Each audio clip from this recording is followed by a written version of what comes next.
Ladies and gentlemen, in this presentation, we will take you through the overview of data standards. More specifically, we'll be drilling deeper into Oncho MDA data standards. Now, before we continue, we'd wish to highlight the existence of MDA reporting templates. These templates will continue to be provided to our various IPs who will be providing services on our behalf.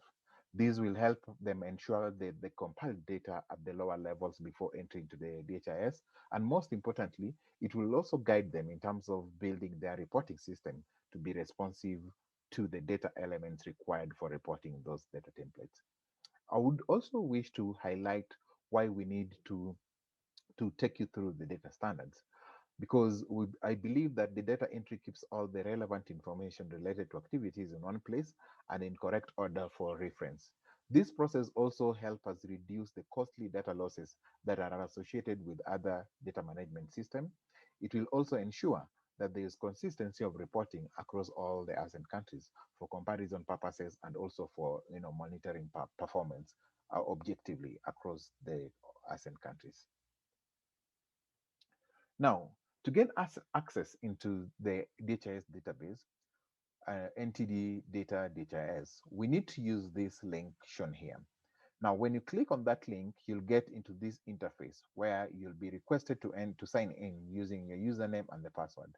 But because we've not allocated the login credentials for various staff who will be using this platform for various reasons, we will be using these login credentials provided here.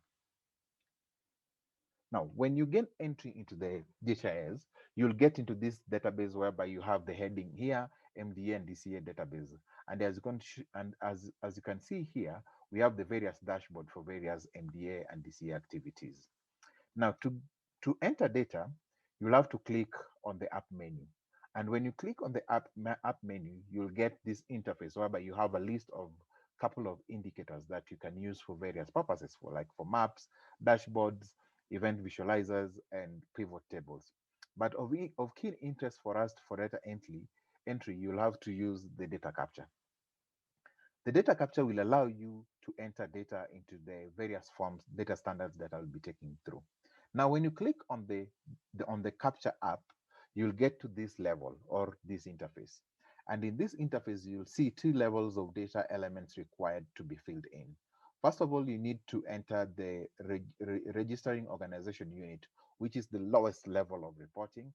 And then we have the program whereby you have the various data elements for various activities, data standards for various activities. Now, for organization unit, you click on ASEAN.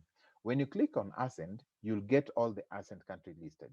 And you have to drill down to the various specific country, various specific IU that you need to report on. And after selecting that, you'll go to the next level whereby you have the select the program. And in this case, you'll have to select the program that you need to enter data. And in this case, it is the MDA, Oncho MDA data standards. Now, when you click on the Oncho MDA data standards and the registration unit, now you'll get this interface here. And you'll notice that it will still be showing you no item to display. To display the items, you need to click on the new event. And when you click on the new event, it will take you to the form, which I'll be showing a live demonstration on how that forms looks like and how you need to fill it.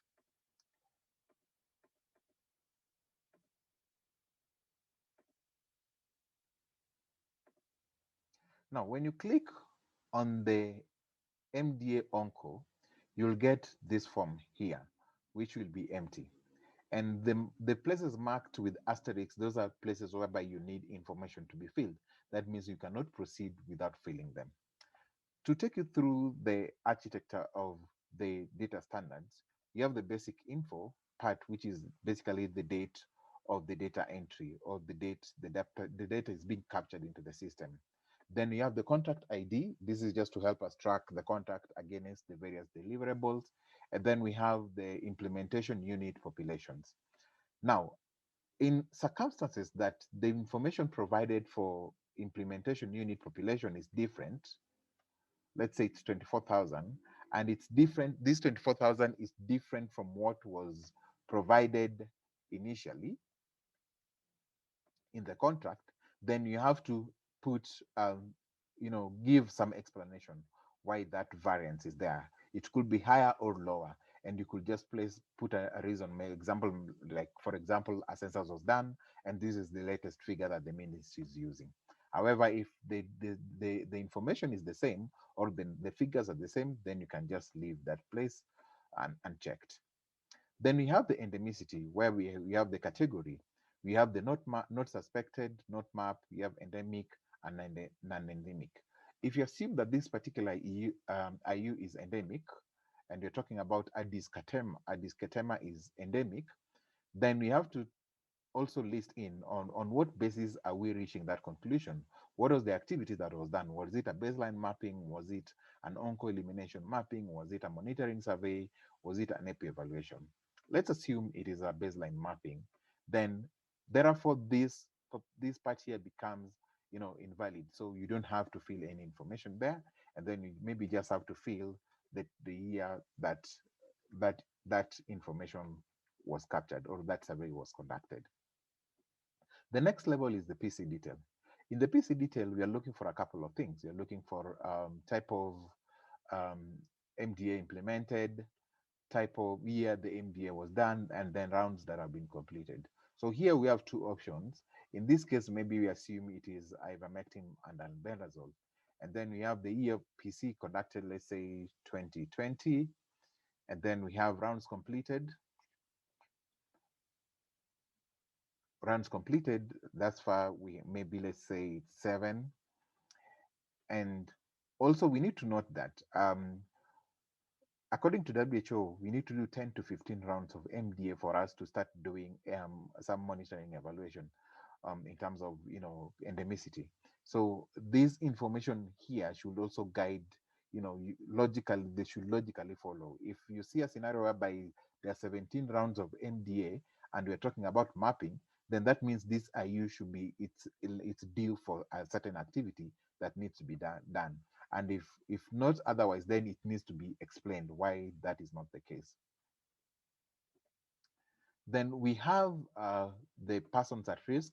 Here it's about the population persons at risk. Again, we know within an IU for onco, all population are at risk. We have the total persons eligible. So if you assume again here is 24,000. So we have the total persons eligible, let's say it's 23,000, because we know not everyone is eligible for MDA. And then let's assume again here is 20% of the LNOB. And then we have targeted, we have the persons at risk. We have 24,000. Then we have 23,000 that are eligible for PC. And then we have 20% that are eligible. Here there's a further breakdown. So we have maybe 5,000, we have 7,000, and we have 11,000. 11,000. Now, in a scenario whereby the information here is the total here is higher than the number of persons eligible, then you'll get a prompt asking you to put the correct figure, that the sum of these should be equal to that. So that is a quality check control that has been inbuilt into the system to help guide you in the data entry process.